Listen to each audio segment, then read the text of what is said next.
एक इंसिडेंट जो वहां पे हुआ था कि धर्मशाला में मैं एक बंदी से मिला था ना वहां पे, तो वहां पे जैसे वो मुंबई की थी तो ऐसे चैट वैट पे बात हुई, फिर वो वहां पे आई रहने के लिए जैसे 2 हफ्ते के लिए।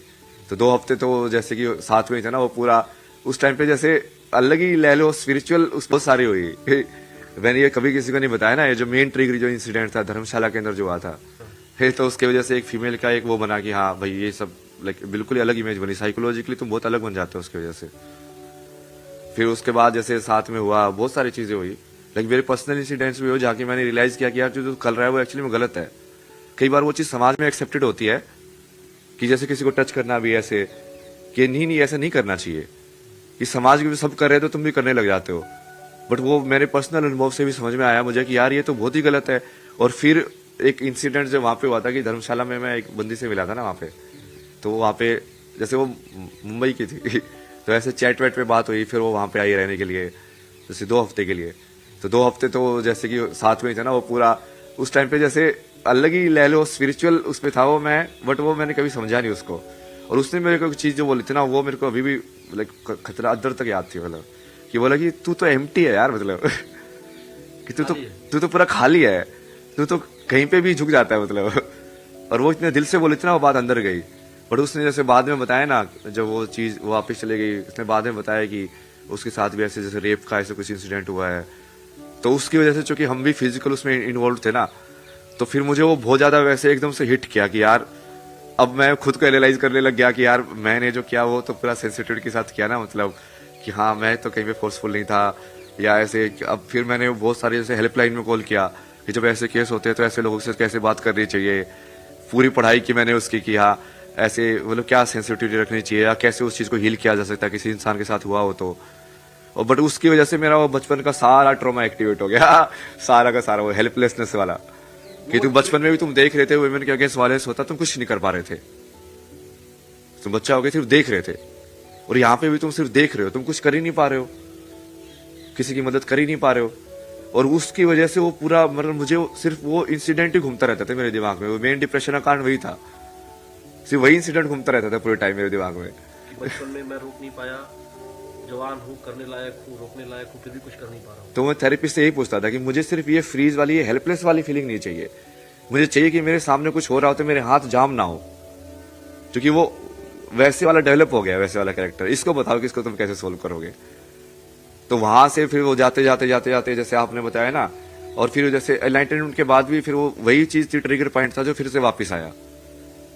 और फिर उसको लेके मैंने बोला कि हाँ इस पे ही काम करना है ना अब। तो आपको समझ में आया कि भारतीय धर्म दर्शन और अध्यात्म के अतिरिक्त कहीं भी इसका निदान नहीं है, ये समझ में आया कि वो एक्चुअली फिर मैं उसको डीप में गया कि ये प्रॉब्लम है क्या, ये कहाँ से चालू हो रही है, इसका कैसे निदान हो, मतलब क्यों हो रहा है समाज के अंदर ये इनइक्वालिटी क्यों है, क्यों नहीं समझते हम उनको बराबर। मतलब बराबर समझना वैसे तो भगवान समझना चाहिए, पूजा करनी चाहिए। कृष्ण भी तो राधा की पूजा करते थे ना, वो कितनी बार बोले मैं तो तेरी पूजा करता हूँ। हमारे यहाँ जिस मनुस्मृति को वामपंथी भर भर के गालियां देते हैं, या तमाम ऐसे लोग जो आप बोल रहे हैं, उस मनुस्मृति में भी कहा गया है यत्र नार्यस्तु पूज्यन्ते रमन्ते तत्र देवता। और जिस मनुस्मृति में ये कहा गया हो, वो मनुस्मृति कैसे अलाउ करती होगी वुमेन के अगेंस्ट वायलेंस? नहीं करती, नहीं करती ना वो तो कर ही नहीं सकती, वो हमारे शास्त्र में कहीं पे है ही नहीं, क्योंकि वो फिट ही नहीं बैठता, वो हो ही नहीं सकता। वो हमारे यहाँ तो भगवान शिव अर्धनारीश्वर है, अर्धनारीश्वर है भाई ये बात हमको विचारों से कैसे समझाएं, हम कैसे? यही तो समझा रहे हैं ना, अब ये कितना सब प्रोसेस कर रहे हैं, वही तो समझा रहे हैं धीरे धीरे। हम लोग एक और इंटरव्यू करेंगे क्योंकि ये पूरी बात आ नहीं पाई। हाँ वो बहुत उस पे चला गया ना वो पर्सनल पे चला गया ना वो। लेकिन ये जो नॉलेज का पिटारा है, जो ज्ञान का हमारे धर्म ग्रंथों में ये जो कुंभ है, ये इसी तरह के विचारों के लिए कुंभ है, और इसीलिए इस कुंभ ने, महाकुंभ ने आपको चुना है। हाँ मतलब वो महादेव ने वही मौका दिया है भाई, मैं तो कब से स्टार्टिंग में हाँ मैं जैसे मेरे से करा रहे, मैं से आप भी, मैं निमित्त हूँ, आप भी निमित्त हो, चल उनकी इशारों पे ही रहा है सब कुछ भाई ना मैं वहां इंटरव्यू करने आया था और ना आप वहां इंटरव्यू देने के लिए बैठे थे। वही जो होना होता है वही होता है, पहले से प्रारब्ध में लिखा था, मेरे प्रारब्ध में लिखा। उसी को वही बोलते हैं कि विधान या नियति।